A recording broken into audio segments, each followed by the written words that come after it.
second quarter 2021 financial results conference call. At this time, all participants are in a listen-only mode. If anyone should require operator assistance during the conference, please press star zero on your telephone keypad. As a reminder, this conference is being recorded. It is now my pleasure to introduce your host, Bob Burt. Thank you, Bob. You may begin. Thank you. Good afternoon, everyone, and welcome to Marin Software's second quarter 2021 earnings conference call. My name is Bob Burt. I'm Marin's CFO, and joining me today is Chris Lean, Marin's CEO.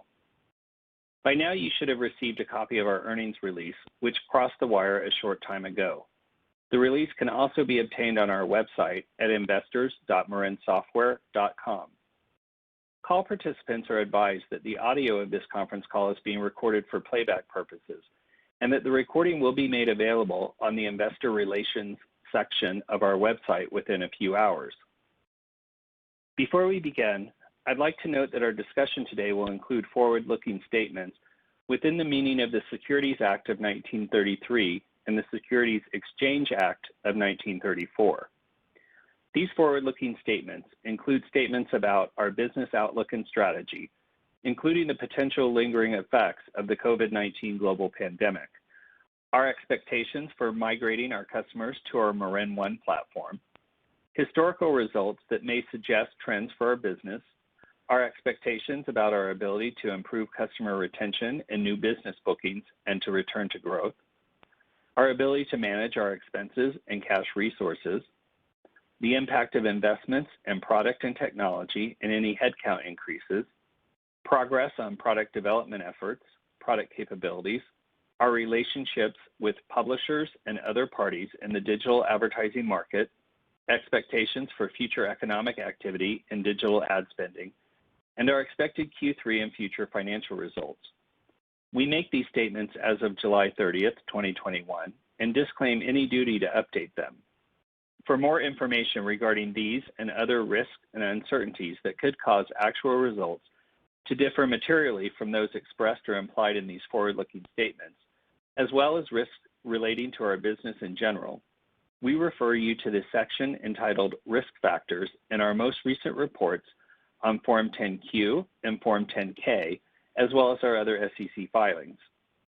Any comments on recent trading activity in our stock are not predictive of any potential future trading activity. This presentation contains certain financial performance measures that are different from the financial measures calculated in accordance with GAAP, and may also be different from similar calculations or measures used by other companies. A quantitative reconciliation of these non-GAAP financial measures to the most directly comparable GAAP financial measures is available in our second quarter 2021 earnings release. With that, let me turn the call over to Chris. Thank you, Bob. Good afternoon, everyone, and thank you for joining our call today. I'll share my observations on the quarter and provide an update on our initiatives to return Marin to growth.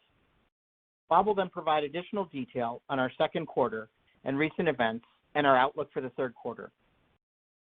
As always, we remain committed to return Marin to growth and to maximize shareholder value. Our plan to achieve this is focused on delivering a leading cross-channel advertising management platform to enable brands and their agencies to grow and optimize returns from their online advertising investments. We call this platform Marin One.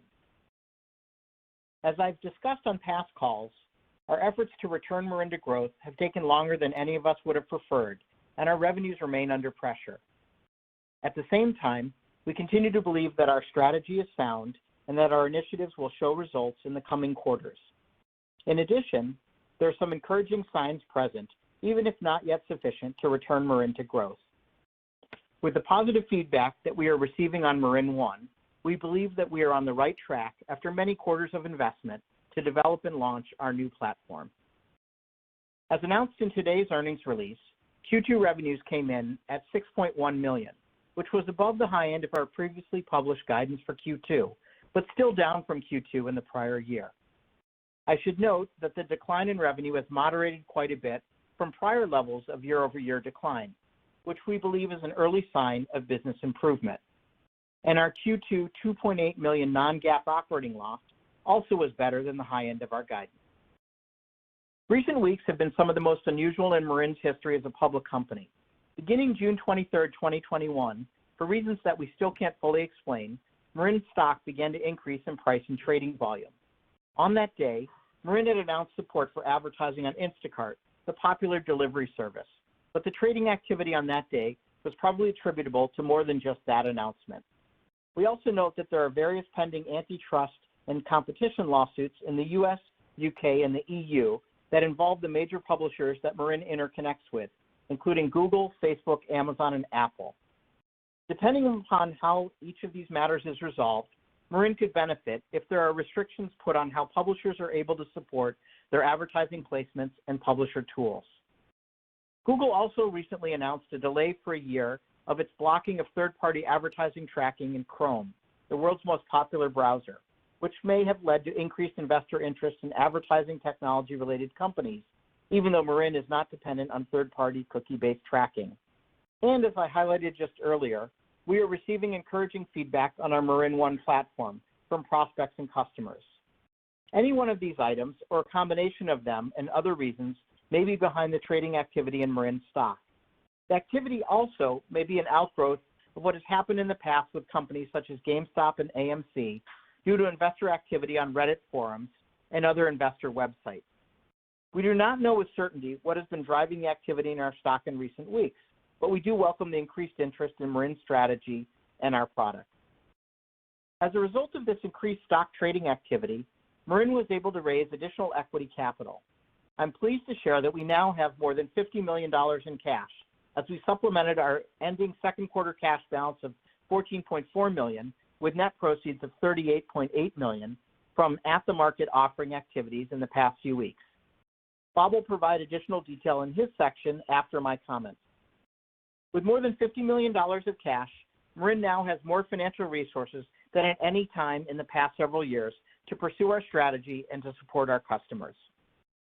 At the end of the second quarter, our global headcount was just over 150 team members, reflecting the team reduction that we implemented last summer.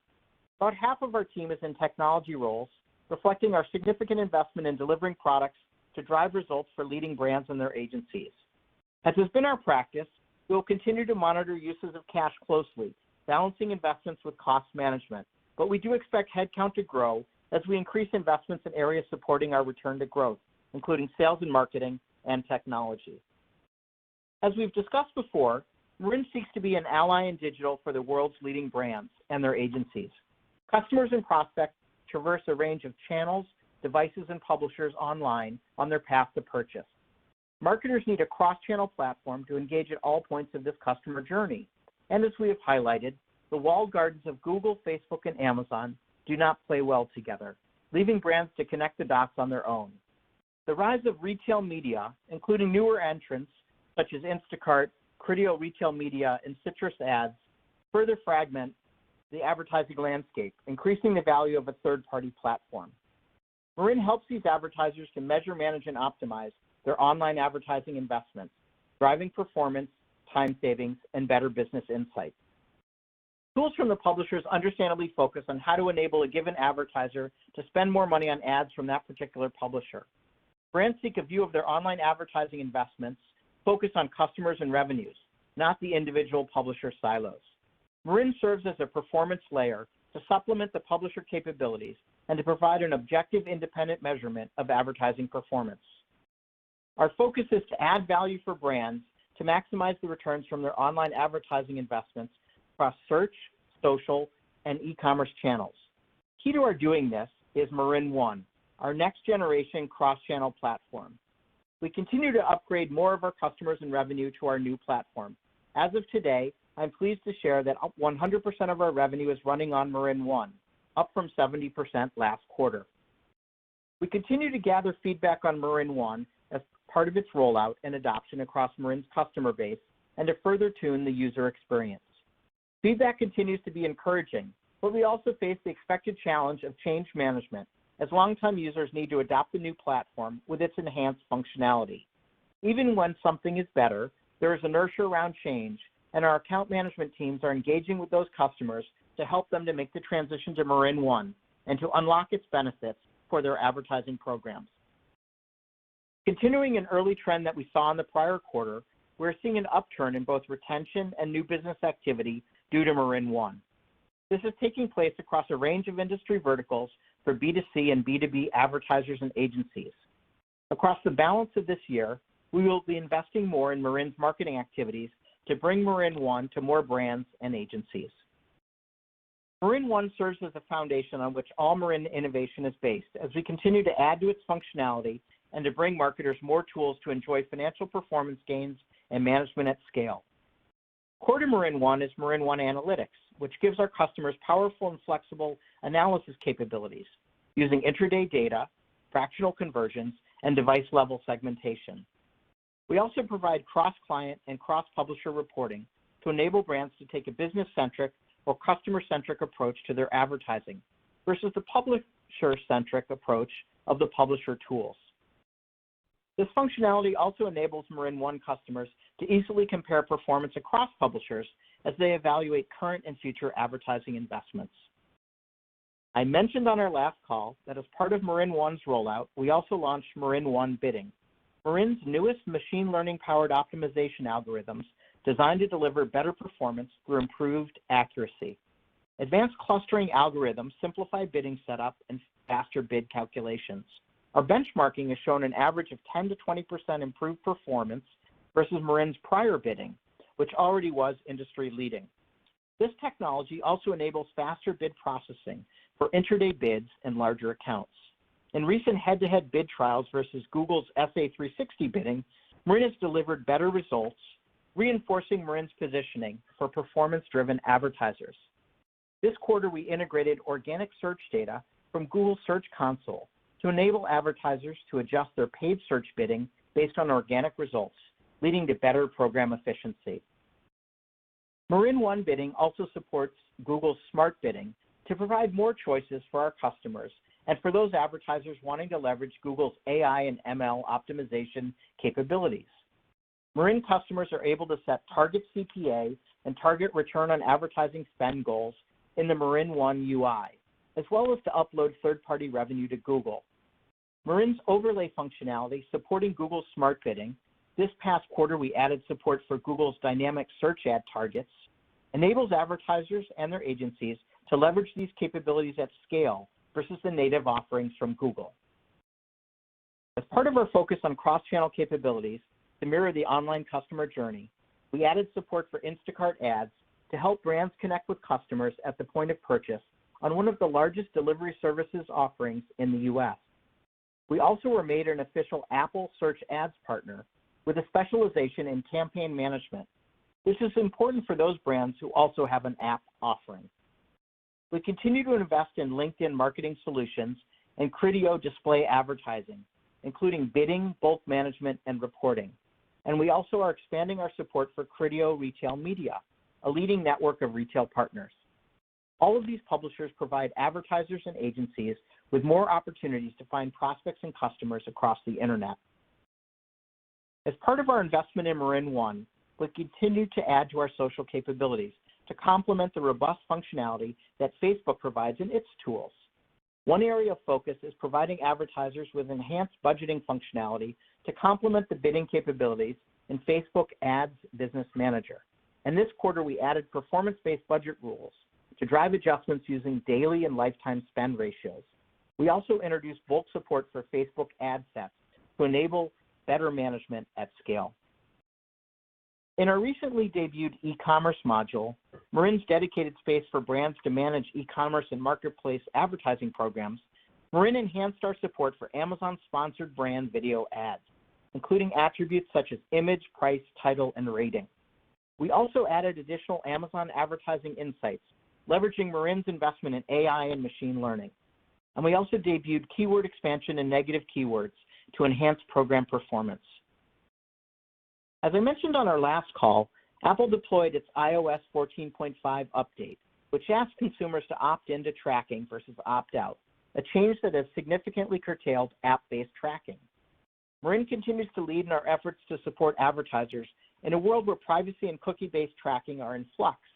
In particular, Marin's own Marin tracker enables server-to-server tracking, which is both privacy compliant and also is able to accurately measure conversions on Apple's Safari browser, which is a growing challenge for leading brands using cookie-based tracking approaches. I also note that Google announced a 1-year delay on its blocking in Chrome of third-party cookie-based tracking. Marin uses first-party tracking and is not impacted by this change, but these changes do bring additional burdens to digital advertisers and their agencies. Despite our challenges, I continue to believe that Marin has a tremendous opportunity ahead. In our view, COVID has served as an accelerator of existing digital advertising trends. Over the past few months, we have seen ongoing recovery in ad spend across most industry verticals. As more of the population is vaccinated, we expect ad spend in all verticals to continue to recover, especially in tourism and travel and other in-person activities. We believe the balance of 2021 will see an uptick in overall economic activity, with digital advertising investment earning its fair share as businesses seek to engage with customers and prospects across search, social, and e-commerce channels. I do note that the Delta variant, along with slowing vaccine uptake, put pressure on this recovery, but we still expect an increase in quarterly economic activity and digital advertising investment. Marin, with its Marin One platform deployed, should benefit from these expected trends. We also are encouraged with our greater cash resources that Marin can invest to better support our customers. And now, Bob will review our second quarter financial results and our outlook for the third quarter of 2021. Thank you, Chris. I'll provide an overview of our second quarter results and then share our forecast for the third quarter of 2021. I'll begin with a review of our income statement. For the second quarter of 2021, Marin generated $6.1 million in revenue, beating the high end of our guidance for the quarter by approximately $0.1 million, primarily due to higher search revenue as a result of improved retention. Second quarter revenue was down 16% when compared to total revenue for the second quarter of 2020. While we continue to see a lingering impact of COVID-19 on our revenue, customer spend has largely returned to pre-COVID levels in most segments. Our geographic split for revenue in the second quarter was approximately 77% US and 23% international. Moving on to our operating results. As a reminder, our financial statements and a reconciliation of our GAAP to non-GAAP financial measures can be found in our earnings release issued earlier today. Our non-GAAP operating loss was $2.8 million for the second quarter of 2021, as compared to a $3.6 million loss for the second quarter of 2020. The $2.8 million non-GAAP operating loss in Q2 beat the high end of our guidance by approximately $0.1 million. Our non-GAAP operating loss excludes $500,000 in savings from an employee retention credit under the CARES Act that we recorded in the current quarter. We expect to record a credit of a similar amount in the third quarter as well. Our non-GAAP operating expenses were down 14% in Q2 on a year-over-year basis. We ended the quarter with 153 total headcount versus 211 a year ago.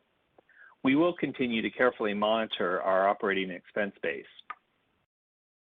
In terms of our balance sheet, we ended the quarter with a total cash balance of $14.4 million, representing a net decrease in cash of $800,000 from our Q1 balance.